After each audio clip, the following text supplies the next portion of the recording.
नम्र बनना चाहिए, झुकना चाहिए। और ये मानव जीवन में ही एक झुकने की एक शिक्षा प्राप्त करने की भूमिका है, और कोई ऐसा जीवन नहीं है जहाँ हम शिक्षा प्राप्त कर सके।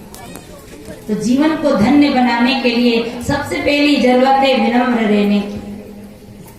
साहेब कहते हैं कि चले हूं का टेढ़ो टेढ़ो, दसों द्वार नरक भरी बूढ़े तू गंदी को बेड़ो। हमारे शरीर में 10 इंद्रियां हैं, 5 ज्ञान इंद्रिय है और 5 कर्म इंद्रिय है। 5 ज्ञान इंद्रिय से ज्ञान होता है और 5 कर्म इंद्रिय से कर्म होता है। आप इंद्रिया जानो, ये हमारे विष्णु भैया आया मोरी खोस, इनके गांव में एक बार मैं गई, 5-7 साल पहले की बात है। तो वहां माताओं से पूछा कि अपने शरीर में कितनी इंद्रियां हैं। तो एक माता बोली, भाई जी बहुत है। कितनी है कि सारी थैलियां कतर, सारे कट्ठे कतर। मैंने पूछा इंद्रिया, वो समझी इंद्रिया। तो कबीर साहब ने कहा ना, समझे की गति एक है। तो हमारे शरीर में 10 इंद्रियां हैं। तो कान से गंदगी आती है, नाक से गंदगी आती है, पूरे 10वें द्वार नरक भरे बूढ़े तू गंदी को बेड़ो। ये शरीर गंदी का जहाज है, क्या करके चलते हैं, क्या हम टेढ़ा टेढ़ा चलते हैं। एक दिन स्नान नहीं करो तो इस शरीर से बदबू आने लगती है, और सबसे गंदा शरीर हमारा। पर इसमें एक विशेषता है कि ये मोक्ष प्राप्त करने की भूमि है। इसलिए साहेब कहते 10 द्वार नरक भरी बूढ़े तू गंदी को बेड़ो, फूटे नैन हृदय नहीं सूझे, मत ये को नहीं जानी। हमारे ये नेत्र फूट गए, इसलिए हमें हृदय में भगवान नहीं दिखता।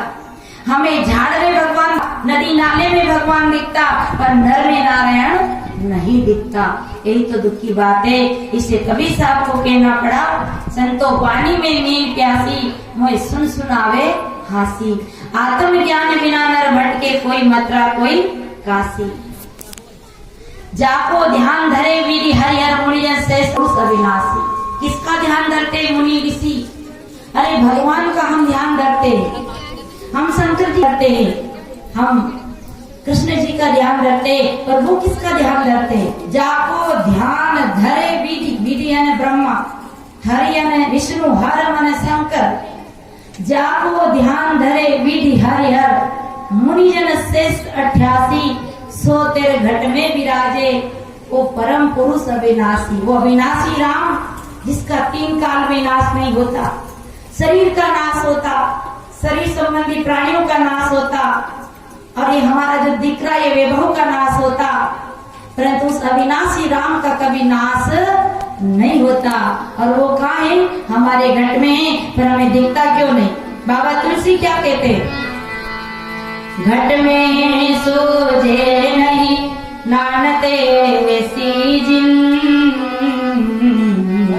तुलसी से जीव को भयो लिहावे। क्योंकि घट में है पर दिखता नहीं। क्यों नहीं दिखता? क्योंकि मोतियाबिंद हो गया। नैन निकट का जल बसे, पेदर पण दरसा, क्यों साधु की संगति बिना, हरि छवि ना लखा।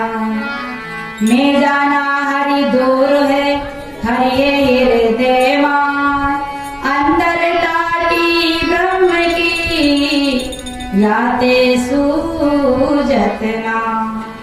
मने वो हमारे घट में है पर दिखता क्यों नहीं? ये काजल कहाँ रहता है? काजल लगाते कि नहीं आप? काजल कहाँ रहता है?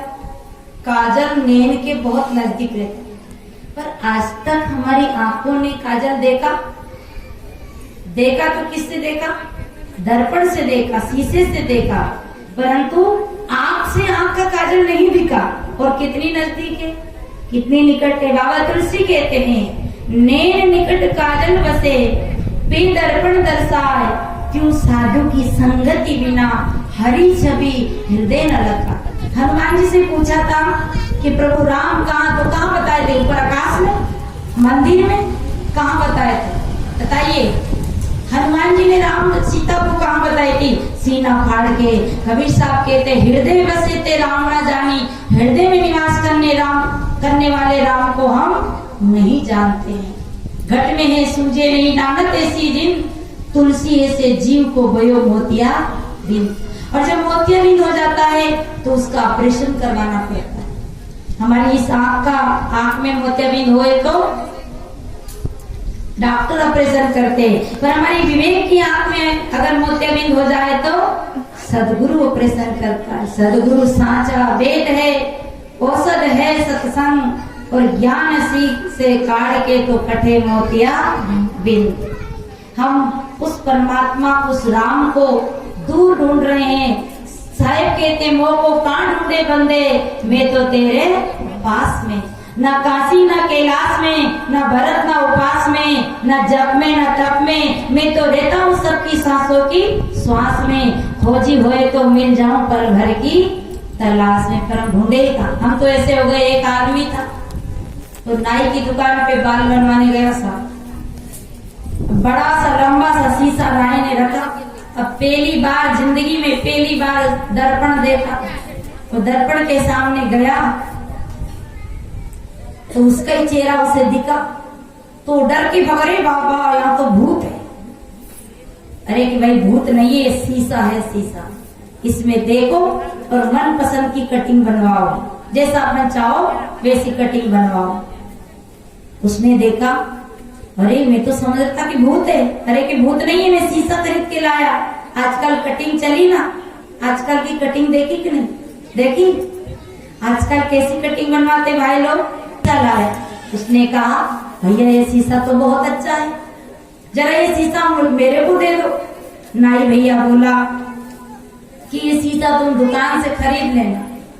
उसने सोचा अच्छा है, दुकान से उसने शीशा खरीद लिया, बड़ा सा शीशा, और घर में जाके सीधा दीवार के सहारे शीशे को रख दिया।